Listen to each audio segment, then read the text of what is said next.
भैया, भाभी, कैसे हो आप दोनों? रुक जाओ। आगे बढ़ने की जरूरत नहीं है। ये जो तुम्हारी बहन आई है ना, इसी की वजह से आज हमारी ये हालत है। आज हम इस कच्चे मकान में रह रहे हैं। जो हमारी जमा पूंजी थी ना, तुमने इसके ऊपर सारी लुटा दी। भाभी, आप मुझे गलत समझ रही हो। आज जो मैं आपके पास आई हूँ ना, तो आप लोगों से बात करने ही आई हूँ। आप दोनों एक बार मेरी बात तो सुनिए। अरे क्या सुनूं? क्या रह गया है सुनने सुनाने के लिए? क्या हालत कर दी है तूने हमारी, देखा तूने? देख कैसी जगह रह रहे हैं हम। घर की छत गायब हो गई है और तू कह रही तेरी बात सुन लूं। तेरा मेरा कोई रिश्ता नहीं रह गया है अब। भाई बोलने की जरूरत नहीं है मुझे, ठीक है? और क्यों आई है यहाँ पे? अपनी अमीरी दिखाने के लिए? अपने ये नए कपड़ा जो तूने पहने उसे दिखाने के लिए आई है मेरे को? सिर्फ तेरी वजह से इस कूड़े करकट में रह रहा हूं मैं। कहीं का नहीं छोड़ा तूने मुझे। भैया, भाभी, मैं जानती हूँ कि मैंने आप दोनों का दिल बहुत दुखाया है और आप दोनों का गुस्सा मेरे लिए जायज है। पर आज जो मैं इधर आई हूँ ना, अपनी गलती सुधारने आई हूँ। एक बार आप दोनों मेरी बात तो सुनिए, मैं क्या कहना चाहती हूँ। प्लीज भैया और भाभी, मैंने कभी आपको अपनी भाभी नहीं माना, हमेशा आपको अपनी बड़ी बहन माना है। और मैं समझ रही हूँ आप जिस सिचुएशन से गुजर रही हैं, उसको मैं अच्छे से महसूस कर सकती हूँ। जब आप किसी के लिए इतना सब कुछ करते हैं ना, वो इंसान आपको उस समय छोड़ के चला जाए तो बहुत तकलीफ होती है। पर एक बार आप तो मेरी बात तो सुनिए। क्या सुनूं? तुम्हें पता भी है तुम्हारे भाई ने और मैंने कितना भुगता है। तुम्हारे जाने के बाद हमारा जो घर था वो बिक गया। हमारे पास कोई काम भी नहीं था। बहुत मुश्किलों से ये काम मिला है। और जो तूने हमारे साथ किया है ना, ये हम दोनों कभी नहीं भूलेंगे। भाभी, एक बार मेरी बात तो सुनिए, फिर आप दोनों को जो सही लगे आप बिल्कुल कर लेना। अगर आप मुझे बोलोगे ना कि अभी की अभी मैं आप दोनों की नजरों से हमेशा हमेशा के लिए दूर चली जाऊं, भाभी, मैं आपकी कसम खा के कह रही हूँ, मैं पीछे पलट कर भी नहीं देखूंगी। लेकिन एक बार मेरी बात तो सुन लिया, मैं क्या कहना चाहती हूँ। अरे कुछ नहीं रह गया अब सुनना सुनाने के लिए। वो तो मैं पागल था जो पिताजी की बातों में आ गया, ये मानकर कि तुझे पढ़ाऊंगा लिखाऊंगा और तू जब बड़ी हो जाएगी तो मेरे लिए कमाएगी, मेरे सपने पूरे करेगी। लेकिन तू तो हमें छोड़ के गायब ही हो गई। तूने तो एक बार भी हमारे बारे में सोचने की कोशिश नहीं करी। तेरा भाई किस हालत में रह रहा है, कहाँ रह रहा है, क्या हालत है उसकी। अरे तूने तो एक बार फोन करने की जरूरत भी नहीं समझी। और क्या कहा करती थी तू कि बाहर जाऊंगी, बहुत मेहनत करूंगी, बड़ी अफसर बनूंगी, आपकी जिंदगी बदल दूंगी। अरे बदल गई देख जिंदगी। सब कुछ बेच दिया सिर्फ तेरी पढ़ाई लिखाई के लिए। मैंने सारी जमीन बेच दी, अपना घर बेच दिया, जिससे तू अच्छे से अपनी पढ़ाई कर सके, बड़ी अफसर बन सके। किसी की नहीं सुनी थी, सिर्फ तेरे लिए। अब तू एक काम कर, जा यहां से, मुझे कुछ नहीं सुनना। मर गई है तू मेरे लिए, लौट के अपनी शक्ल मत दिखाइयो कभी। नहीं भैया, आप ये कैसी बात कर रहे हो? आप अपनी छोटी से ये कह रहे हो कि मैं आपके लिए मर गई हूँ? उस छोटी से जिसकी आंखों में आप कभी आंसू नहीं देख सकते थे। मुझे जरा सी चोट लग जाती थी तो पूरा घर सर पे उठा लेते थे, और आज आप ये कह रहे हो कि मैं आपके लिए मर गई हूँ? भैया, एक बार मेरी बात तो सुनिए। मम्मी पापा के जाने के बाद आपने और भाभी ने मुझे पाला है, माँ बाप का प्यार दिया है, और मेरा इस पूरी दुनिया में आप दोनों के अलावा कोई नहीं है। अगर आप ऐसे कह दोगे तो मैं टूट जाऊंगी भैया। अरे क्या कहूं तुझ जैसी बहन को मैं, हैं? पूरे गांव वालों के खिलाफ गया था सिर्फ तुझे पढ़ाने के लिए। तुझे भी तो पता है ना कि गांव में कितनी लड़कियां पढ़ती हैं। सबका मुंह बंद कराया था सिर्फ तुझे पढ़ाने के लिए, क्योंकि मेरा सपना था। मैं ये चाहता था कि मेरे घर में चाहे बेटी हो या बेटा हो, लेकिन मेरी बहन पढ़े, मेरी बहन शहर जाए, एक अच्छी अफसर बने। मैं तो यही चाहता था कि मेरा और पिताजी का नाम तू रोशन करे। लेकिन देख, ये रोशन किया है तूने मुझे। वो पीछे घर दिख रहा है, जब तक वो घर बन रहा है तब तक ही हम दोनों यहाँ पे। उसके बाद मुझे खुद नहीं पता कि मैं कहाँ जाके रहूंगा। और अब हालत ऐसी हो चुकी है कि मुझे अपना मुंह छुपा के इन गलियों में घूमना पड़ता है, जिससे मुझसे कोई पैसे ना मांग ले। गांव वाले पता निकाल के आते हैं यहाँ मुझसे पैसे मांगने के लिए। देख, हाथ जोड़ के निवेदन कर रहा हूँ, मुझे मेरे हालातों पे छोड़ दे और परेशान मत कर। चली जा यहाँ से। मेरे पास अब कुछ नहीं बचा है तुझे देने के लिए। जो था मैं सब कुछ लगा चुका हूँ। और तुझे एक बात बता देता हूँ, सिर्फ तेरी एक भाभी है जिसने मेरा साथ दिया है, बाकी सब मुझे इस गरीबी में छोड़ के चले गए। अकेला रह गया हूँ मैं। भैया, भाभी, जब मैं आप दोनों को छोड़ के गई थी ना, तब मुझे इस चीज़ का एहसास नहीं था कि मैं कितनी बड़ी गलती कर रही हूँ। और जब तक मुझे एहसास हुआ तब तक बहुत देर हो चुकी थी। और ऐसा नहीं है कि आप दोनों को छोड़ के जाने के बाद मैंने आप दोनों को याद नहीं किया। कोई ऐसा दिन नहीं है, कोई ऐसी रात नहीं है जब मैंने आप दोनों को याद नहीं किया। लेकिन कभी हिम्मत ही नहीं हुई कि मैं आप दोनों से नजरें मिला सकूं या आपको फोन कर सकूं, क्योंकि मैं अच्छे से जानती थी आप दोनों मेरी शक्ल नहीं देखना चाहते थे, मुझसे बात नहीं करना चाहते थे। लेकिन भाभी, भैया, मैं बहुत ज्यादा मजबूर थी।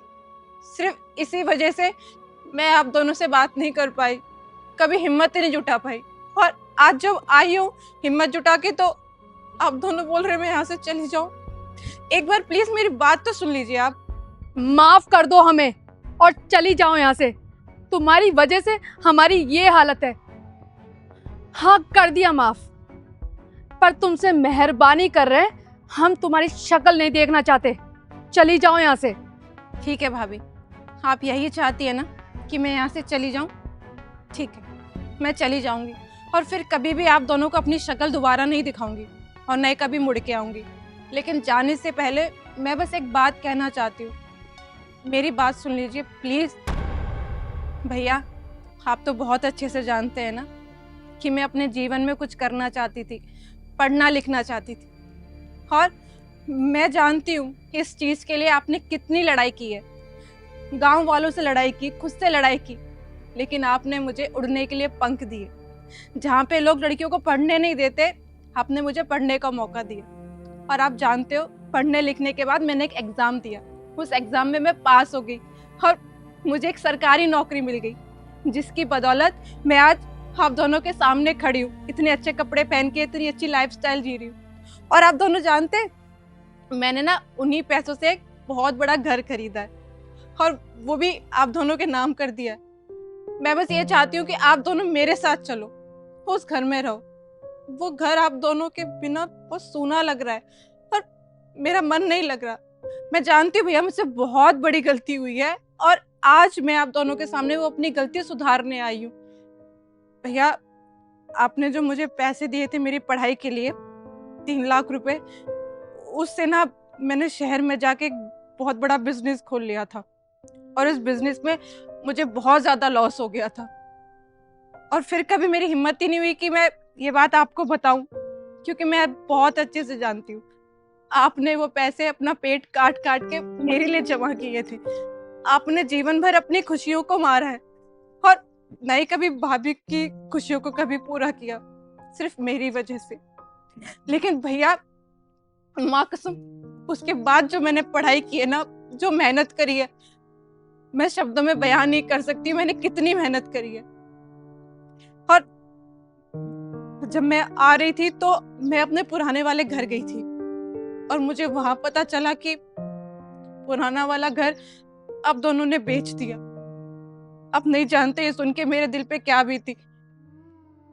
मेरे को तो समझ में ही नहीं आ रहा था कि मैं आप दोनों से कभी मिल भी पाऊंगी या नहीं मिल पाऊंगी, या जीवन भर मुझे इसे गिल्ट के साथ रहना पड़ेगा। पर भगवान कहते हैं ना, जहाँ चाहे वहां राह।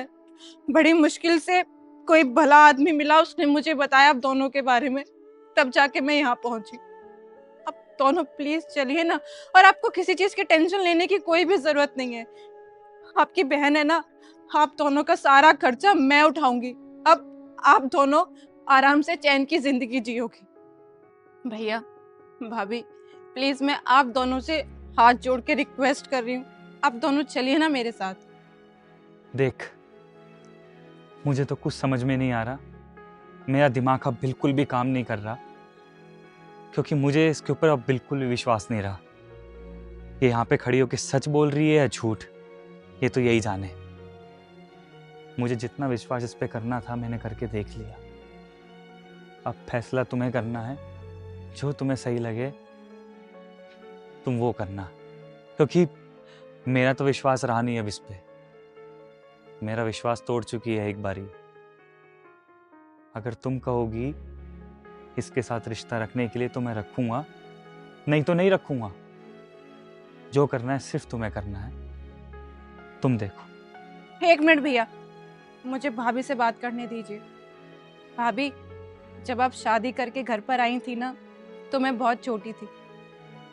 मम्मी पापा का साया सिर से उठ चुका था, लेकिन आपने ना बचपन से मुझे माँ का प्यार दिया। मुझे कभी माँ की कमी महसूस ही नहीं हुई। हाँ देविका, सच बताऊं तो गुस्सा तो हूं मैं तुमसे। शायद मेरी जगह तुम होती तो तुम्हें भी मुझ पर गुस्सा आता, क्योंकि तुम्हारी वजह से हमारी पूरी जिंदगी बदल गई।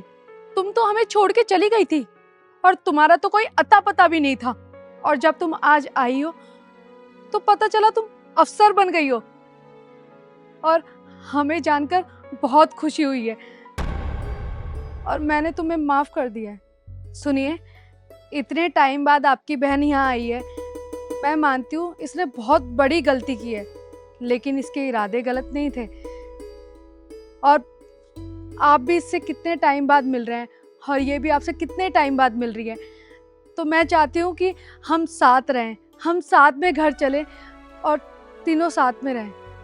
और हाँ, ये फैसला मेरा था और जो आपका फैसला होगा मैं आपके साथ हूँ।